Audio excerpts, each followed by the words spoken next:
Hi friend, நம்ம யூடெக் தமிழ் சேனலை subscribe பண்ணாதவங்க உடனே சப்ஸ்கிரைப் பண்ணுங்க. கூட பக்கத்தில் இருக்க பெல் ஐக்கானும் கிளிக் பண்ணுங்க. அப்பதான் நம்ம சேனலில் போடுற புத்தம்புது வீடியோ உங்களுக்கு நோட்டிஃபிகேஷனாக வரும். ஒரு வீடியோ கூட மிஸ் பண்ணாத நீங்கள் பார்க்கலாம். வீடியோ பிடிச்சிருந்தா லைக் பண்ணுங்க, கமெண்ட் பண்ணுங்க. ஹாய் ஃப்ரெண்ட், இன்னைக்கு நம்ம பார்க்க போகிற வீடியோ விருச்சிக ராசிக்கு 1000 பிரச்சனைகள் இருந்தாலும் கூட ஆபத்து கிடையாது, நிச்சயம் இது உண்மை. பொதுவாகவே விருச்சிக ராசியை பொறுத்த அளவுக்கு உங்களுக்கு இருக்கக்கூடிய கிரகங்களின் அமைப்பு, பார்வை பெறக்கூடிய அந்த அமைப்பு நிச்சயமாக மனக்குழப்பத்தை கொடுக்கும், 1000 பிரச்சனைகளுக்குரிய செயலை கொடுக்கும். ஆனால் அதன் மூலம் பெரிய ஆபத்து நிச்சயமாகவே கிடையாதுங்க. எப்படி சொல்கிறேன் அப்படின்னா, உங்கள் ராசிக்கு 4ஆம் இடமான கும்பராசியில் சனி ஆட்சி பெற்று அவருடைய 10ஆம் பார்வையாக விருச்சிக ராசியை கட்டுப்படுத்துகிறாரு. அது மட்டும் இல்லாமல் அவருடைய 3ஆம் பார்வையாக உங்கள் ராசிக்கு 6ஆம் இடமான மேஷ ராசியையும், அவருடைய 7ஆம் பார்வையால் உங்கள் ராசிக்கு 10ஆம் இடம் சொல்லக்கூடிய சிம்ம ராசியையும் கட்டுப்படுத்துகிறாரு. இப்போ 10ஆம் இடம் 6ஆம் இடம் உங்கள் ராசியை கட்டுப்படுத்துறதுனால தொழில், வியாபாரம், உங்களுடைய சுய இயல்பு, இந்த விஷயங்களில் கண்டிப்பாக ஏதேனும் பிரச்சனைகள் இருந்துக்கிட்டே இருக்கும். சிலருக்கு வேலையில் பிரச்சனை இருக்கலாம். அதாவது வேலை பார்க்குற இடத்துல சக பணியாளர்களுடைய ஒத்துழைப்பு என்பது நிச்சயம் இருக்காது. இவங்க மாடு மாதிரி வேலை செய்வாங்க, ஆனால் இவங்கள விட ரொம்ப ஸ்மார்ட்டாக வருவாங்க, நீட்டாக பார்த்துட்டு போயிடுவாங்க. ஆனால் அவங்களுக்கு இவங்கள விட உயர்வான சம்பளம், மதிப்பு, மரியாதை எல்லாமே இருக்கும். ஆனால் இவங்களும் அதே சேம் ரேஞ்ச், இவங்களும் நல்லா படிச்சிருப்பாங்க, நல்ல தகுதி உள்ளவர், நல்ல திறமை உள்ளவராகவும் இருப்பார். ஆனால் நேரம் என்னவோ இவங்களுக்கு உழைப்பு அதிகமாக கொடுக்கும். ரொம்ப கஷ்டப்பட்டு உழைப்பாங்க, ஆனால் பேர் இல்லாமல் அவன் எடுத்துகிட்டு போயிடுவான். அதுக்கான அந்த அங்கீகாரம் பூரா அவனுக்கு கிடைக்கும், இவங்களுக்கு கிடைக்காது. ஆனால் அவனுக்கு ஈக்குவலான பொசிஷன்லாம் இவங்களும் அங்கே இருப்பாங்க, இவங்களுக்கும் அதே செல்வாக்கு அங்கே இருக்கும். அதனால் இவங்களுக்கு குறைன்னு சொல்லிட முடியாது. ஆனால் அந்த நேரம் என்னவோ அவனுக்கு ரொம்ப நல்லா இருக்கும், ஆனால் இவங்களுக்கு அவ்வளோ அது சரியாகவும் சிறப்பாகவும் இருக்காது. அதனால் அந்த மாதிரியான ஒரு நிலை தான். அதே மாதிரி எதிர்ப்பு, கடன் பிரச்சனைகள் நிச்சயமாக இருக்குங்க. ஒரு விதத்தில் கடன் வாங்கிறதுக்கு ரொம்ப கஷ்டப்படுவாங்க. அதாவது கடன் வாங்கிறதுக்கு மனம் வராது, ஆனால் வாங்கிட்டாங்கன்னா அந்த கடனை திரும்பி சடனாக கொடுத்துட முடியாது. ரொம்ப டிலே ஆகும், ரொம்ப லேட் ஆகும். அதாவது கடனை வாங்கிறதுக்கும் லேட் ஆகும், வாங்கலாமா வேணாமான்னு பலமுறை யோசிப்பாங்க. மீறி கடன் வாங்கிட்டாங்கன்னா அந்த கடன் திரும்ப செட்டில் பண்ணுறதுக்கும் ரொம்ப காலமாகும். அதே தான் எதிரிக்கிட்டேயும் இதே சூழ்நிலை தான். இப்போ ஒருத்தரை எதிரியாக பார்க்கணுன்னு முடிவு பண்ணுறது அவ்வளோ ஈஸியாக முடிவு பண்ணிட மாட்டாங்க. மீறி எதிரியாக ஒருத்தரை பாவிச்சிட்டாங்க அப்படின்னா அவ்வளோ ஈஸியாக அவங்கள நண்பராகவோ இல்லை விட்டுட்டு போயிடக்கூடிய அந்த மனநிலை இருக்காது. ஏன்னா எந்த ஒரு விஷயத்துலையுமே ரொம்ப ஸ்லோனஸ் இருக்கும். அப்போ ஒரு விஷயத்தை ரொம்ப ஒரு முறைக்கு பல முறை யோசிப்பாங்க. இவங்களை எதிரியாக வச்சுக்கலாமா வேணாமான்ற அந்த மைண்ட் செட்டில் இருக்கும்போது எதிரி வேணான்ற நிலை முடிவு பண்ணிட்டாங்கன்னா ரொம்ப நல்லது. இல்லை அவங்களை எதிரியாக தான் வச்சிங்கன்னா வாழ்நாள் முழுக்க கூட எதிரியாக வச்சுருப்பாங்க. அந்த மாதிரியான ஒரு நிலை தான் இப்போ இருக்கும். புரியுதுங்களா? கடன் வாங்குறாங்க அப்படின்னாலும் கூட அதை சீக்கிரம் கொடுத்துட முடியாது. அதேமாதிரி கடன் வாங்கணுன்ற எண்ணமும் சீக்கிரம் வந்துடாது. ஆனால் வேலையில் மட்டும் நிச்சயமாக ரொம்ப கஷ்டப்படுவாங்க. அதுவும் கூட இருக்கிறவங்க ஓப்பி அடிச்சுக்கிட்டு இவங்க கஷ்டப்பட்டு அதன் மூலம் அவர்கள் பேர், புகழ், கௌரவத்தை பெற்று போகும்போது இவங்களுடைய உழைப்பு வீண் போச்சுன்னு நினச்சி ரொம்ப வருத்தப்படுவாங்க, ரொம்ப வேதனைப்படுவாங்க. சில நேரங்களில் ரொம்ப அதை நினச்சி கவலையும் படுவாங்க. மாடு மாதிரி நம்ம உழைச்சிட்ருக்கோம், ஆனால் சும்மா இருக்கிறவங்களுக்கெல்லாம் நல்லா அங்கீகாரம் பண்ணுறாங்க, நல்லா மதிப்பு மரியாதை கொடுக்குறாங்க, நம்மளை யாருமே மதிக்க மாட்டேன்ருக்காங்கன்ற கவலையும் வேதனையும் கண்டிப்பாக மனசில் நிரம்பி தழும்புங்க. அது உண்மை. விருச்சிக ராசிக்கு இல்லைன்னு சொல்லிட முடியவே முடியாது, அதான் உண்மை. அதே மாதிரி தொழில், வியாபாரமும் அப்படி தான், கட்டாயமாக இதான் உண்மை. அதாவது இப்போ 100 ரூபா பொருளை நீங்கள் ஒரு 110 ரூபாய்க்கு விற்கிறீங்க, அதே இன்னொருத்தன் 100 ரூபா பொருளை 200 ரூபாய்க்கு விற்கிறான். ஆனால் அவங்ககிட்ட போய் வாங்குவாங்க, அவனுக்கு மரியாதை கொடுப்பாங்க, அவனுக்கு எல்லா விதத்திலும் சிறப்பாக இருக்கும். ஆனால் நீங்கள் ரொம்ப சீப் அண்ட் பெஸ்ட்டாக கொடுத்தும் கூட உங்களுக்கு அதில் போதுமான அளவுக்கு நிறைவு இருக்காது, ஒரு திருப்தி இருக்காது. ஓகே, நம்ம தொழிலில் நல்ல பர்ஃபார்மன்ஸ் பண்ணுறோம், பெட்டர் தான், ஒன்றும் பிரச்சனை இல்லைன்ற அந்த ஒரு ஃபீலிங் உங்களுக்கு இருக்காது. உங்களுக்குள்ளே ஒரு வேதனை இருக்கும். அப்போ அந்த இடத்துல போராமன்றது மிகுதியாக இருக்கும். அப்போ கோவம் வரும், ஒருத்தவங்களை கண்டாலே கோவம் வரும். அப்போ அந்த இடத்துல நீங்கள் பெருசாக உங்களால் பர்ஃபார்மன்ஸ் பண்ண முடியாது. ஏன்னா அந்த டைம் உங்களுக்கு அந்த மாதிரி இருக்குங்க. நீங்கள் என்ன தான் விழுந்து பிறண்டாலும் ஒற்றை மண்ணு தான் ஒட்டுன்னு ஒரு பழமொழி சொல்லுவாங்க, தெரியுங்களா? அது மாதிரியான ஒரு தோற்றம் தான். அதனால் தொழில் பொறுத்த அளவுக்கு இந்த காலகட்டம் விருச்சிக ராசிக்கு பெரிய ஒரு நிறைவு கொடுக்கலனாலும் நீங்கள் கவலைப்பட தேவையில்லைங்க. உங்கள் தொழிலை நீங்கள் அவ்வளோ ஈஸியாக விட்டுட மாட்டீங்க. 1000 கஷ்டம் வந்தாலும் அதை இழுத்து பிடிச்சி ஓட்டக்கூடிய அந்த ஒரு தைரியம், தன்னம்பிக்கை இருக்கும். ரொம்ப நிதானமான முன்னேற்றம் தான் இருக்கும். அதாவது நேற்று கடை தொடங்கினவன் இன்றைக்கி ரொம்ப ஓஹோன்னு இருக்காங்க, தொழில் ரொம்ப சிறப்பாக போயிட்டுருக்குங்க. நானும் 4-5 வருஷமாக செஞ்சிட்ருக்கேன், ஒன்றும் பெருசாக மாற்றமே இல்லை, எப்பவும் போல் பழையபடியே தான் போயிட்டுருக்கு, ஒரு பெரிய வருமானம் கிடையாது, இல்லை ரொம்ப ஸ்லோனஸாக போகுது அப்படின்ற மாதிரி இருக்கும். இதிலேயே கூட இந்த விருச்சிக ராசி பழைய பொருள் வாங்கி விற்கக்கூடிய தொழில் செஞ்சுட்டு இருந்தாங்கன்னா ஓஹோன்னு கொடி கட்டி பறப்பாங்க, நம்பர் 1 இடத்துல இருப்பாங்க. இன்னும் சொல்ல போனீங்கன்னு வச்சுங்களேன், ஒரு விதத்தில் இந்த ரியல் எஸ்டேட்டு இந்த மாதிரியான விஷயங்கள்லாம் ஈடுபடுறாங்கன்னா, ஒரு விஷயத்தை வாங்கிட்டாங்க அப்படின்னா, அந்த தொழிலில் இருக்காங்கன்னா வாங்கி அதை விற்பதில் பலவிதமான பயன் இருக்குது, நல்ல லாபம் பெறுவாங்க. ஆனால் அது உடனடியாக நடக்காது. இவங்க போய் கை வச்சதுமே அந்த வேலை தடைப்படும், நின்று போகும். ஆனால் நல்ல பயன் இருக்கும், சுறுசுறுப்பாக நடக்காது, ரொம்ப லேட் ஆகும். புரியுதுங்களா? அதுவே இந்த பழைய பொருள் வாங்கி விற்கக்கூடியது, ரீசேலிங் பண்ணக்கூடிய தொழில் பண்ணிகிட்ருக்காங்க, அந்த புரோக்கரேஜில் இருக்கிறவங்களுக்குலாம் வந்து நிச்சயமாக சொல்கிற ஓஹோன்னு இருப்பாங்க. அவங்கள யாராலையுமே தடுக்க முடியாது. ரொம்ப ரொம்ப உச்சத்தில் இருப்பாங்க, ரொம்ப நல்ல நிலையிலையும் கூட இருப்பாங்க. ஏன்னா ஆட்சி பெற்ற சந்திரனுடைய பார்வை பலு கிடைக்கிறதுனால இந்த ஒரு பொருளை ஒருத்தவங்க கிட்ட இருந்து வாங்கி, அதாவது செகண்ட் ஹேண்ட் பொருள், உதாரணத்துக்கு ஒரு வாகனம்னே கூட வச்சுங்களேன், இவங்கக்கிட்ட வந்து ஒரு 2 லட்ச ரூபான்னு அந்த வாகனத்தை வாங்குறாங்க. வாங்கி இவங்க கொஞ்சம் ஆல்ட்ரேஷன் பண்ணி அதை 5 லட்சம்னு விற்றாலும் விற்குங்க, அது விற்கும் கண்டிப்பாக. அந்த மாதிரியான தொழில் செய்யக்கூடியவர்களுக்கு சிறப்பாக இருக்கும். அதே மாதிரி பழைய பொருள் வாங்கி விற்பது, ஒரு வேஸ்டேஜ் பொருட்கடை இருக்குது இல்லைங்களா, அந்த மாதிரியான பொருட்களை வாங்கி விற்பதன் மூலமாகவும் அதீத தன லாபம் பெறுவாங்க. அதனால் மேக்ஸிமம் ஒரு புது விஷயத்தை வச்சு இவங்க செய்கிறத விட அடுத்தவங்க யூஸ் பண்ண பொருள் அந்த ரீஒர்க்கிங் பண்ணக்கூடியது ரொம்ப சிறப்பாக இருக்கும். அதே மாதிரி கம்பி கடை, பில்டர்ஸ்க்கு தேவையான பொருட்கள் விற்கிறாங்க இல்லைங்களா, வீடு கட்டுமான துறைக்கான பொருள் விற்பவர்களுக்கும் நல்ல சூப்பராக இருக்கும். அதிலெல்லாம் அடிச்சிக்கவே முடியாது, உங்களை போட்டி யாரும் வெல்ல முடியாது, நிச்சயமாக இது உண்மை. அதனால் வந்து வியாபாரம் செய்யக்கூடியவர்களுக்கு கூட இந்த மாதிரியான ஒரு சூழல் போட்டிகள் இயல்பாகவே இருக்குங்க. அந்த தாமதம் தடைகள் அவங்க உணரும்படி இருக்கும், அவங்களுக்கு அதை உணர்த்திக்கிட்டே இருக்கும். அப்பப்போ அவங்க மனசில் அது ஒரு உறுத்தலாகவே இருக்கும். அதாவது சும்மா இருக்கிறவனுக்கு எல்லாமே கிடைக்கிது, நம்ம இவ்வளோ கஷ்டப்படுறோம் நமக்கு கிடைக்கலன்ற அந்த உறுத்தல் கட்டாயமாக விருச்சிக ராசி மனசில் ஏதோ ஒரு மூலையில் ஒட்டிகிட்டு இருக்கும். நிச்சயமாக இதுதான் உண்மை. ஏன்னா அந்த சனியின் தொடர்பு இருக்கும்போது நிச்சயமாக இது உங்களுக்கு இந்த மாதிரியான தொடர்பை ஏற்படுத்தும்.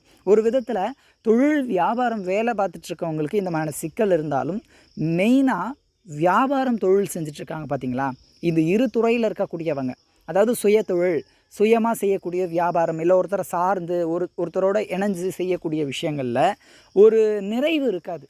இப்போது வேலை பார்த்துட்ருக்கவங்க கூட ஏதோ திருப்தி இல்லைனா கூட கடமையை செய்கிறோம், இன்றைக்கி இல்லைனா நாளைக்கு மாறிடுன்ற அந்த ஒரு எண்ணத்தில் போயிட்டுருப்பாங்க. ஆனால் அந்த தொழில் வியாபாரம் செய்கிறவங்களுக்கு ஒரு திருப்தி இருக்காது, மனசளவில் ஒரு நிறைவு இருக்காது. ஏதாவது மனசில் ஒரு குறை இருக்கும். நல்லா சம்பாதிப்பாங்க, வருமானத்துக்கு குறை இருக்காது, நல்ல வருமானம். ஆனால் மனசில் இன்னும் கொஞ்சம் பெட்டர், இன்னும் கொஞ்சம் பெஸ்ட்டாக இருக்கணுன்ற அந்த ஒரு கவலை கொஞ்சமாவது இருக்கும். ஏதேனும் ஒரு கவலை மனசில் அந்த தொழில் வியாபாரத்தை பற்றி அவங்களுக்கு இருக்கும். இன்னும் கொஞ்சம் விரிவாக்கம் செய்யணும்னு எனக்கு ரொம்ப நாள் ஆசை, முடியலை அப்படின்ற மாதிரி ஏதாவது ஒரு சின்ன கவலை இருக்கும் அப்படின்னு சொல்லலாம். சரிங்களா? இந்த மாதிரி பல பிரச்சனைகள் இருக்குங்க. ஆனால் அதனால் பெரிய ஆபத்துக்கள் இருக்காது. அது வந்து அவங்களுக்கு பெரிய தாக்கத்தை கொடுக்காது. எவ்வளோ கஷ்டம் இருந்தாலும் பல்ல கடிச்சிட்டு நம்மளால் முடியுன்ற அந்த முன்னேற்றத்துக்கான முயற்சியை மட்டும் முழுமையாக எடுத்திருக்கக்கூடிய அந்த ஒரு நிலை இருக்கும் அப்படின்னு சொல்லலாம். ஒரு விதத்தில் உங்கள் ராசியை சனி 10ஆம் பார்வையாக பார்க்குறாரு இல்லைங்களா, அப்போது உங்களுடைய செயல்பாடுகளை அவர் தாமதப்படுத்துவார். நீங்கள் ஒரு முடிவு எடுக்கிறீங்க அப்படின்னா அந்த முடிவை முடிப்பதில் தாமதம், அந்த செயலை செய்கிறதுல தாமதம், ஏமாற்றங்கள், தாமதத்தின் உச்சகட்டம் உங்கள் உடல்நிலை கெடுவது, அதாவது உடல் ஆரோக்கியம், உடல் ஒத்துழைப்பது கிடையாது. ரொம்ப சோம்பேறித்தனப்படுவாங்க, சுறுசுறுப்பாக இருக்க மாட்டாங்க, ரொம்ப பொறுமையாக, ரொம்ப லேசியாக, ஒரு வேலையை இப்போ செய்யலாம், சரி நாளைக்கு கூட செஞ்சுக்கலாம், அப்புறம் செஞ்சுக்கலாம் அப்படின்ற ஒரு அந்த தள்ளி வைக்கக்கூடிய அந்த ஒரு மனநிலையை கொடுக்கும். ஒரு விதத்தில் இந்த சனியின் தொடர்பு மட்டும் இல்லாமல் ராசிக்கு கேது இருக்கார் இல்லைங்களா, கேது வந்து உங்கள் ராசிக்கு 11ஆம் இடம், கேது முன்பின் பார்க்கக்கூடிய 3ஆம் பார்வை இருக்குது. அப்போ உங்கள் சந்திரன் நீச்சமான இந்த உற்சகத்தை பார்க்கும்போது அது இன்னும் உங்களை பலவீனப்படுத்தும், உங்களுடைய வலுவை இழக்க செய்யும். ஏன்னா கேதுவை பொறுத்த அளவுக்கு எந்த ஒரு விஷயத்துலையுமே வந்து ஒரு விரக்தியை ஏற்படுத்தக்கூடியது தான். சனியின் தாக்கம் உங்களுக்கு ஒரு விதமான தாமதத்தையும் தடையை மட்டும்தான் கொடுக்கும், மற்றபடி உங்களுக்கு அது பெரிய பிரச்சனைகளை கொடுத்துறாது. இன்றைக்கி நடக்க வேண்டிய வேலை நாளைக்காவது நடக்கும், இன்றைக்கி கிடைக்க வேண்டியது இன்னும் ஒரு மாதம் கழிச்சாவது உங்களுக்கு கிடைக்கும். அதுதான் சனியோட செயல்.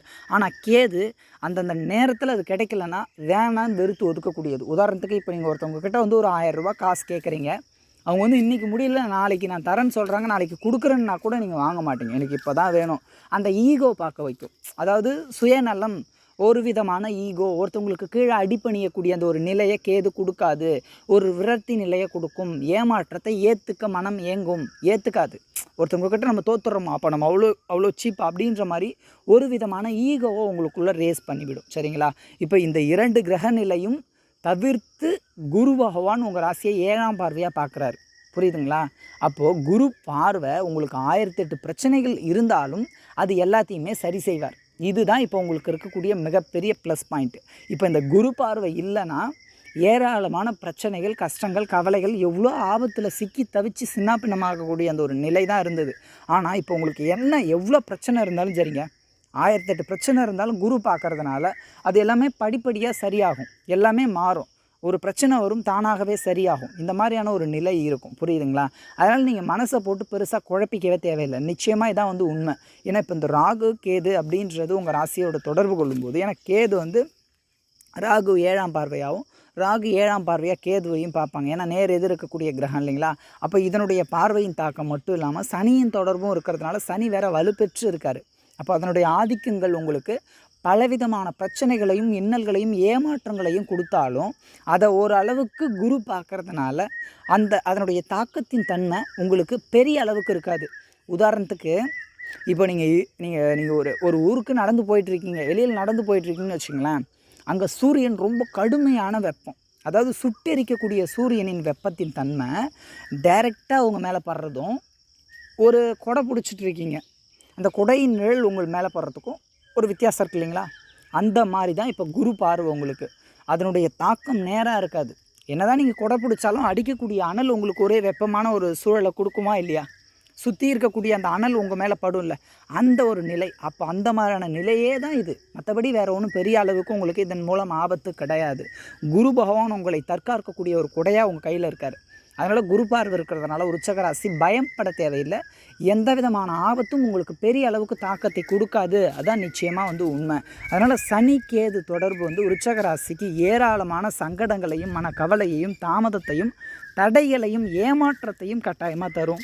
அதை பற்றி நீங்கள் பெருசாக கவலைப்பட தேவையில்லை. குரு பார்க்கறதுனால எல்லாமே படிப்படியாக சரியாகும். எல்லா விதத்திலும் ஏற்றம் உண்டு. ஒரு விதமான முன்னேற்றத்தை நிச்சயமாக நீங்கள் பெற்றே தீருவீங்க. அதான் உண்மை. அதனால் விருச்சிக ராசி நீங்கள் படக்கூடிய கஷ்டங்கள் நிச்சயம் வீண் போகாது, விரயமாகாது. குரு பார்க்கறதுனால எல்லாத்தையுமே பார்த்து உங்களுக்கு நல்லபடியாக செஞ்சு கொடுப்பாரு. இதில் விருச்சிக ராசிக்கு என்னென்னா, இந்த குரு பயிற்சி வந்ததுமே எல்லா மாற்றமும் நமக்கு வந்துருன்ற ஒரு எதிர்பார்ப்பு மனசில் இருந்திருக்கும். ஆனால் இந்த கேதுவும் சனியின் தொடர்பு, குரு வந்தது உங்களுக்கு நன்மை தான், அதனுடைய தன்மை முழுசாக வெளியே தெரியாது.